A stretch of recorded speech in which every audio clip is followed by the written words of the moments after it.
What happens after death? This is a question that many people are yet to answer. So many religions and so many theories and research has been carried out and done to answer this question, but still millions of people around the world do not understand. Many events and many experiences people have had all over the world that try to answer these questions, and many religions have tried to answer these questions.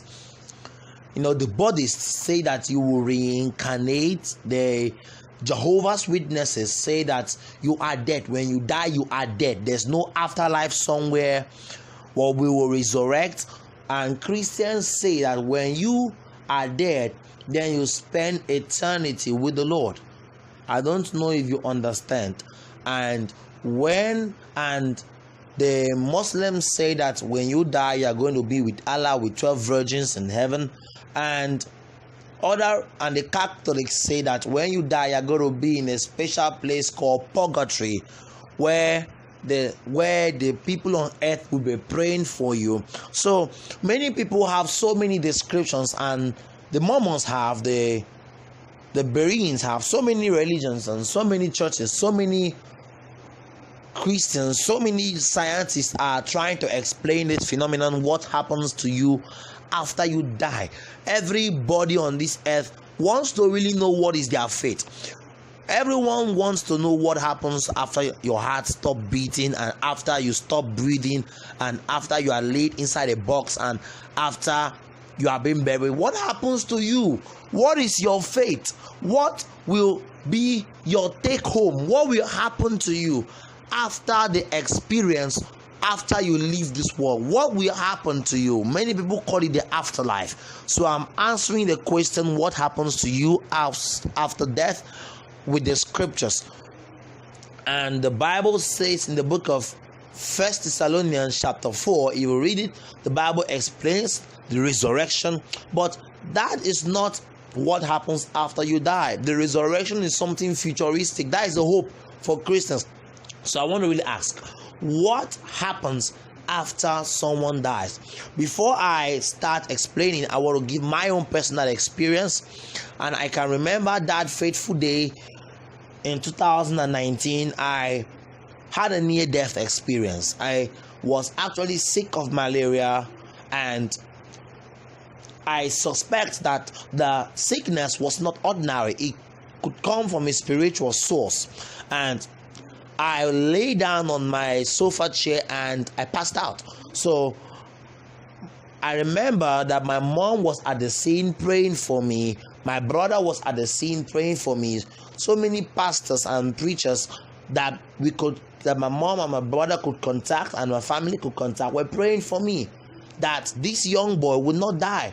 And I saw something. I myself had an experience, though I don't know how long it took. But when I asked my brother how long I have been lifeless, they told me that it has been so long. It has been not for hours, it has been for a few minutes. And they were praying, and I get to understand this. And I saw myself in a dark place, and all of a sudden I saw light. I was first of all seeing myself in a cemetery, and all of a sudden the place got dark, and I saw myself in a dark vacuum with a bright light. And as I saw the bright light, I looked into the light. I saw pearly gates, I saw the city, I saw golden streets, I saw angels with trumpets, I saw people on white, I saw a big palace for a seemingly divine king. And I said that this must be heaven, I need to go there. But all of a sudden, a giant hand from nowhere picked me up and threw me into a spherical place, and I saw the planet Earth. I was thrown outside of Earth into Earth, and here I woke up in right there where I lay. I don't know if I will say resurrected or resuscitated, and I don't know if you understand.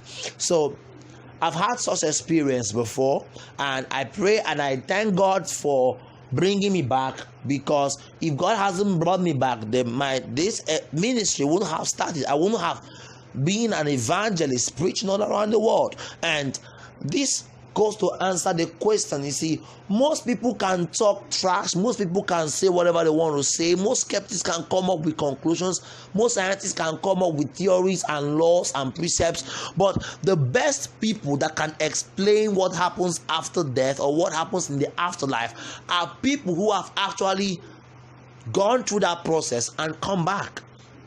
So I was reading the book Prepare to Meet Your God by Angelica Zambrano. I read the book 23 Minutes in Hell.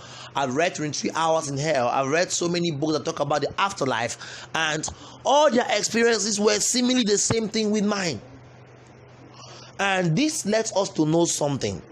God had to reveal to me what happens after you die, and that's what I want to tell you. Now, have you realized that those people who have actually come out from those experiences, now after that experience, they tend to be more good, they tend to be better, they tend to love people, they tend to become good people in this world? Because after you come back from that experience, you would discover that this world, there's nothing in this world that is important. And that is the way I still feel, and that is the way I live my life. I don't live out. I know that God will give me wealth, but I don't want to live and put all my hope and trust in this world, because I'm definitely going to leave this world if the rapture tarries, and I'm going to be in heaven with God, because I pray so. And I want to tell you what happens. So God sat me down in 2019 and taught me. Now, the various experiences of people seeing themselves in a dark vacuum and they see a bright light. Now, if you have ever had such experiences, either in a dream, that experience has shown that you are either dead or you are close to death, but it is not yet your time. I don't know if you understand. That is why the light that leads to heaven is far from you, because it's not yet your time to leave this world. So if you see such a dream and when you wake up, you have to pray, because that is either a revelation that someone is targeting your life, or that may be an experience that you almost died but God brought you back to life. That experience will make you trust God and cling on to Him the more, because God is the author and the sustainer of life. Now, there are some people who have seen themselves when they are dead, they see themselves in the bright, beautiful garden. Most of these people that actually seen such things did not come back to tell the tale, but most people have actually come back to tell us the tale. And what they said is that they saw a bright light. They saw a bright light, and as they saw a beautiful garden. They were inside the garden, then they were already in the garden. They were in the city. That's a proof that it is legally their time to exit this world. But most of them, out of God's mercy, they have a second chance to come back on earth. God is sovereign. He chooses to show them mercy, and they're back. I don't know if you understand. So this is what really happens after someone exits this world. When you exit this world, you go to judgment. The Bible says after death comes judgment. Most people have shared how their experiences, how they went to hell and they are back. Most people have shared experiences of how they went to heaven. Some people say they were condemned to hell, and after crying and weeping and praying, God brought them back. And maybe God in His mercy brought them back because He wants to use those people to revolutionize the world. And that's a lesson for everyone hearing me. Life on earth is temporary. Anybody who puts his hope on earth is less than a fool, because life on earth is temporary. Everything you see on earth is temporary. We shall surely go out of this world and leave everything behind. If the rapture comes in our generation, everything is going to be left behind. My ministry is going to be left behind after we are taken up to the rapture. Or if the rapture doesn't meet us, then we shall exit this world one after the other, and still every other thing will be left behind. So this is my message to everyone. Put your trust on God. Give your life to Christ. Start serving God actively, because there's nothing in this earth that's going to last forever. This is what happens when someone is dead. Biblical proofs, and God says that when you die, you are either going to heaven or hell. So choose ye this day where you shall go, heaven or hell. To go to heaven, accept Christ this day and live a right life.